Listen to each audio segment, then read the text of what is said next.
ہے میں ذرا پریشان ہو رہا ہوں کہ وقت زیادہ ہو رہا ہے. وہ مسئلہ ہے وحدت الوجود کا. ہمارے بہت سے صوفیہ وحدت الوجود کے قائل ہیں، اور ہمارے کچھ لوگ جو معترض ہیں وہ وحدت الوجود اور ہمہ اوست کو کنفیوز کر دیتے ہیں، ایک سمجھ لیتے ہیں. ہمہ اوست میں بیان کر چکا ہوں کہ بدترین شرک ہے. وحدت الوجود اور شے ہے، باریک بات ہے، سمجھ میں نہیں آتی عام لوگوں کے. سادہ ترین الفاظ میں آپ کو سمجھاتا ہوں. ایک نظریہ یہ ہے کہ اللہ ہی نے یہ روپ دھار لیا، یہ ساری چیزیں بالفعل موجود ہیں، یہ بھی ہے، یہ بھی ہے، یہ بھی ہے، اور یہ سب اللہ ہی ہے. یہ بدترین شرک ہے، شرک فی الذات. ایک لوگوں کی رائے یہ ہے کہ یہ کچھ ہے ہی نہیں، یہ سراب ہے. سراب میں کیا ہوتا ہے؟ آپ کو پانی نظر آتا ہے نا؟ ہوتا ہے پانی؟ نہیں. ہر چند کہے کہ ہے، نہیں ہے، ہے ہی نہیں. بس اللہ ہی ہے، یہ ہے ہی نہیں. دیکھیے ایک شعر ہے، کل ما فی الکون وہم او خیال او عکوس فی المرایا او ظلال. اس کائنات میں جو کچھ ہے یا تو وہم ہے، یا خیال ہے، یا جیسے شیشے میں عکس ہوتا ہے، آپ ادھر کھڑے آئینے کے نظر آ رہے ہیں، ادھر بھی ہے، ادھر کوئی نہیں. یا جیسے سایہ ہوتا ہے، سایہ، درخت کا سایہ زمین پر پڑ رہا ہے، اس کا کوئی وجود ہے؟ تو ایک رائے یہ، آپ اس سے اختلاف کریں، اسے پاگل پن کہہ دیں، کیا بیوقوفی کی بات کر رہے ہیں؟ جو چاہے آپ کہہ دیں، شرک نہ کہیے. وہ کہتے ہیں موجود صرف ایک ذات اللہ کی ہے، حقیقتاً موجود. یہ جو کچھ نظر آ رہا ہے یہ موجود ہی نہیں ہے. اس کو شرک نہیں کہیں گے.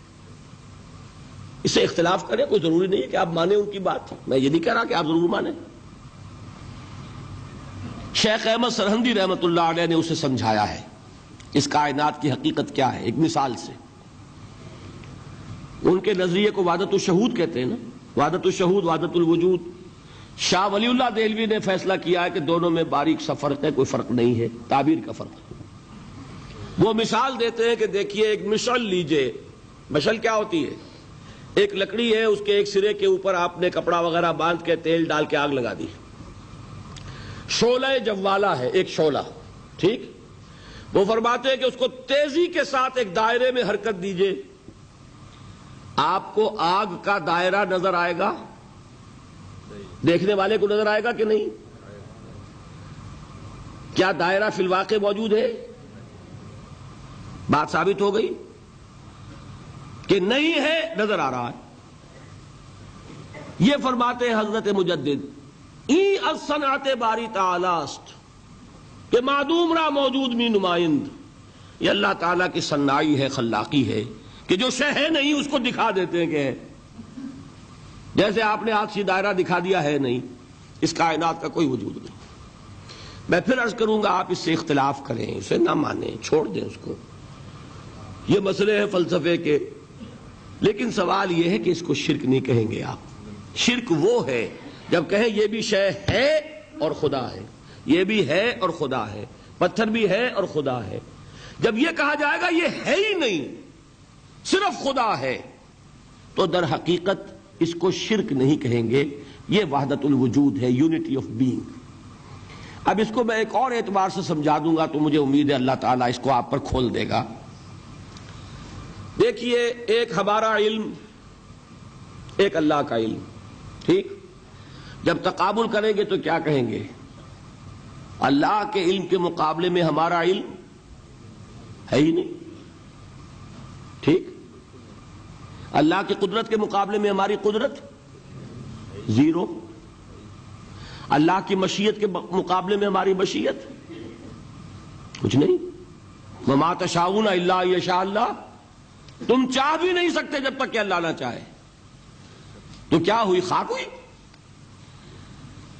یہی آتے ہیں نا جو حدیث جس میں کہ دعا استخارہ حضور نے تلقین فرمائی، اور صحابہ فرماتے ہیں کہ حضور نے ہمیں اس طرح سکھائی یہ دعا استخارہ جیسے قرآن سکھایا.